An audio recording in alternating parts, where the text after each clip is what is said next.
Assalamu alaikum. This is me, Sarasan. I have done my MSc Mathematics from Karachi University in Applied Mathematics, and I am associated with SSRD Degree College last 3 years. Now, we are going to discuss today the pattern of Mathematics second year. Second year Mathematics का हम paper pattern discuss करेंगे. सबसे पहले हम discuss करेंगे section A. Section A में आपके पास 25 MCQs आएंगे, जिसमें से जो आपके हर MCQs आपके 2 मार्क्स का होगा. टोटल मार्क्स आपके 50 मार्क्स होंगे उस MCQs सेक्शन ए के. देन सेक्शन बी में स्टूडेंट्स आपके पास जो है 3 सब सेक्शंस बनेंगे. जो सबसे पहला सब सेक्शन होगा वो होगा analytical geometry and vector algebra का.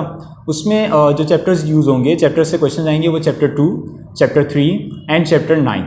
इन 3 चैप्टर्स में से आपका सेक्शन बी का सब सेक्शन बनेगा, जो पहला सब सेक्शन होगा. देन सेकेंड सब सेक्शन जो बनेगा वो आपका होगा कॉनिक सेक्शन का. कॉनिक सेक्शन में कौन कौन से चैप्टर्स इंक्लूड हैं? वो हैं चैप्टर 7 एंड चैप्टर 8. चैप्टर 7 और चैप्टर 8 में से आपके ये सेकेंड सब सेक्शन बनेगा. देन थर्ड जो सब सेक्शन है वो है आपका कैलकुलस का. कैलकुलस का पोर्शन होता है, उसमें जो आपके जो कैलकुलस में जो पोर्शन में चैप्टर्स आते हैं वो हैं 1, 4, 5, 6. स्टूडेंट सेक्शन बी में आपने टोटल 6 क्वेश्चंस अटेम्प्ट करने हैं. हर क्वेश्चन जो है आपका वो 5 मार्क्स का होगा. सो टोटल सेक्शन बी का आपका जो मार्जिन बनेगा, मार्क्स जो बनेंगे, मैक्सिमम मार्क्स वो 30 मार्क्स होंगे. अटेम्प्ट को जिस तरह से आपने करने हैं कि तमाम सब सेक्शंस में 4-4 क्वेश्चंस होंगे. तमाम सब सेक्शंस में 4-4 क्वेश्चन होंगे. जो आपके सेक्शन बी के 3 सब सेक्शंस होंगे उनमें 4-4 क्वेश्चन होंगे, और उनमें से आपने 2-2 क्वेश्चंस हर सब सेक्शन में से अटेम्प्ट करना है. तो इस तरह आपने 6 क्वेश्चंस टोटल सेक्शन बी में अटेम्प्ट करने हैं, जो आपके 30 मार्क्स के होंगे. देन स्टूडेंट सेक्शन सी की तरफ बढ़ते हैं. तो सेक्शन सी में आपके पास 3 क्वेश्चन होंगे. सेक्शन सी में आपके पास क्वेश्चन नंबर 5, जिसमें सिर्फ चैप्टर 6 शामिल होगा. चैप्टर 6 में से ही 4 पार्ट्स होंगे, जिनमें से आपने 2 पार्ट्स करने होंगे. हर पार्ट जो है वो 5 नंबर का होगा.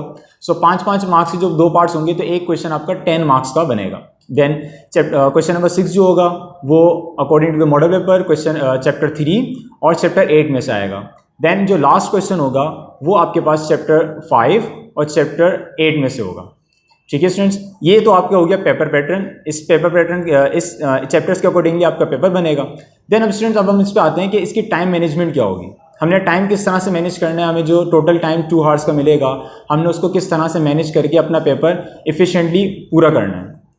तो स्टूडेंट्स आपके सबसे पहले जो सेक्शन ए होगा उसके लिए आपको सिर्फ 30 मिनट्स मिलेंगे. आपने इसी 30 मिनट्स में 25 MCQs अटैम्प्ट करने हैं. 25 MCQs अटैम्प्ट करने के बाद जो आपके पास 30 मिनट्स के बाद आपके पास टोटल मिनट्स बचेंगे 90 मिनट्स बचेंगे. टोटल आपका जो पेपर है वो 2 आवर्स का है. सो 90 मिनट्स बचेंगे. इसमें आपने सेक्शन बी और सेक्शन सी को अटैम्प्ट करना है. सेक्शन बी अटैम्प्ट करने के लिए आपको हर क्वेश्चन के लिए कम से कम आपने 7 मिनट्स यूज़ करने हैं. 7 minutes each question. 7 to 8 use कर सकते हैं. कुछ क्वेश्चन ऐसे भी होते हैं जो लेस देन 7 मिनट्स में ही पूरे हो जाएंगे. जैसे अगर मैं आपसे बात करूं तो चैप्टर 9 का जो क्वेश्चन है, चैप्टर 9 के क्वेश्चन जो है वो लेस देन 7 मिनट्स में हो सकते हैं. चैप्टर 4 के जो क्वेश्चंस हैं वो भी लेस देन 7 मिनट्स में हो सकते हैं. सो अगर हम 7 मिनट्स एवरेज टाइम अपना लगा लें, अपना सिलेक्ट कर लें, सो 7 मिनट्स के अकॉर्डिंगली 6 क्वेश्चंस आपके 42 मिनट्स अराउंड हो जाएंगे. या अगर हम इसमें 2-3 मिनट्स का मार्जिन रख लें कि स्टूडेंट्स अक्सर कुछ भूल भी जाते हैं, कुछ मिस्टेक हो जाती है, सो उसका अगर हम मार्जिन रख लें तो आपने सेक्शन बी जो है वो 45 मिनट्स में मैक्सिमम कंप्लीट करना है. 45 मिनट्स में आपने किसी भी तरह से सेक्शन बी को कंप्लीट करना है.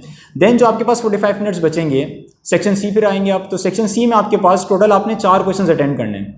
एक्चुअली आपने करने 2 क्वेश्चन है, लेकिन उसमें ए और बी करके पार्ट्स होंगे. तो टोटल 4 क्वेश्चन आपने अटेम्प्ट करने हैं. 4 क्वेश्चन के लिए आपने हर क्वेश्चन को कम से कम आपने 8 to 9 मिनट्स या 10 मिनट्स देने. अगर हम 9 मिनट्स भी एवरेज लगाएं तो आपके 4 जो क्वेश्चन है वो 36 अराउंड मिनट्स में हो जाने चाहिए. 45 मिनट्स आपके सेक्शन बी में लगे, 36 या 35 अगर हम अराउंड लगा लें तो आपके ये लगेंगे सेक्शन सी में. सो 45 और 30 आपके पास हो गए 80 मिनट्स. तो एट द एंड आपके पास 10 मिनट्स बचेंगे, जिसमें आपने रिवाइज करना होगा, अपने पेपर को देखना होगा कि आपने कहीं कोई मिस्टेक तो नहीं कर दी. इस तरह अगर हम टाइम अपने मैनेज करेंगे तो इंशाल्लाह हमारा पूरा पेपर बहुत अच्छे तरीके से एफिशिएंटली हो जाएगा. कुछ टिप्स मैं आपको ये देना चाहूँगा कि आपने सबसे पहले तो अपने सेंटर जो है वो टाइम से पहले पहुँचना है. स्टूडेंट टाइम पे नहीं पहुँचते, बिल्कुल एट द टाइम पहुँचते हैं तो फिर उनको स्ट्रेस होता है, प्रेशर आ जाता है. वो जाहिर है नए कॉलेज में जाते हैं, एग्जामिनेशन हॉल का भी प्रेशर होता है. तो आपने टाइम से पहले ही पहुँचना है. और अपने पेन वगैरह, अपने इंक वगैरह सब बिल्कुल प्रॉपर करके लेके जानी है। देन आपने एक कोशिश ये करनी है कि अपने साथ पानी की बोतल लेके जाएंगे। वहाँ पे अगर हम पानी पीने जाते हैं तो वहाँ पे हमें नहीं पता होता कि वो कहाँ है, वाटर कूलर कहाँ लगा हुआ है, उसमें भी हमारा टाइम वेस्ट होता है। तो आपने टाइम को बहुत अच्छी तरीके से मैनेज करना है। अगर आपके पास पानी होगा तो आप उसी वक्त थोड़ा बहुत पी लेंगे। ज़्यादा से ज़्यादा पानी आपने नहीं पीना, अदरवाइज़ फिर आपको नीड होगी वॉशरूम वगैरह जाने की, फिर वहाँ पर भी आपका टाइम वेस्ट होगा। सो आपने इस चीज़ का भी ध्यान रखना है। ज़्यादा टाइम नहीं है, 2 घंटे का पेपर है आपको, तो इतना इश्यू नहीं होगा अपन। देन आपने कोशिश ये करनी है कि वो क्वेश्चंस आप पहले अटेम्प्ट करें कि जिनमें आप 100% श्योर हैं, जिनमें आप 100% श्योर हैं, जो आपने बहुत अच्छे तरीके से प्रैक्टिस की भी, आप सबसे पहले वो क्वेश्चन अटेम्प्ट करें। देन आपने उन क्वेश्चंस की तरफ जाना है जो प्रूव दैट वाले क्वेश्चंस हैं।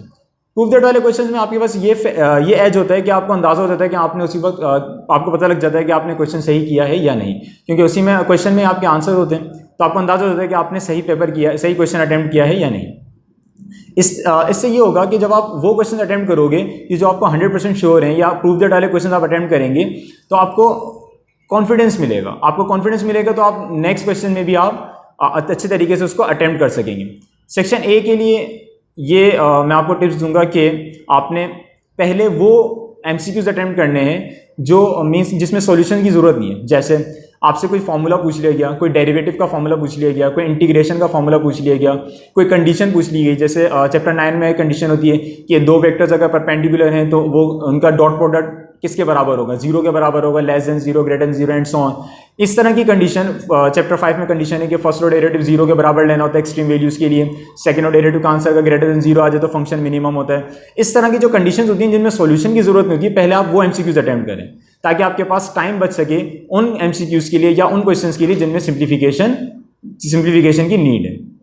जैसे इन चीज़ों पे आपने ध्यान रखना है। सो इंशाल्लाह आपका पेपर जो है वो बेहतरीन होगा और आपका टाइम भी इस तरीके से मैनेज हो जाएगा। आई होप आपको ये सब पैटर्न समझ आ गया होगा, टाइम मैनेजमेंट आपको क्लियर हो गई होगी। Wish you best of luck. Thank you.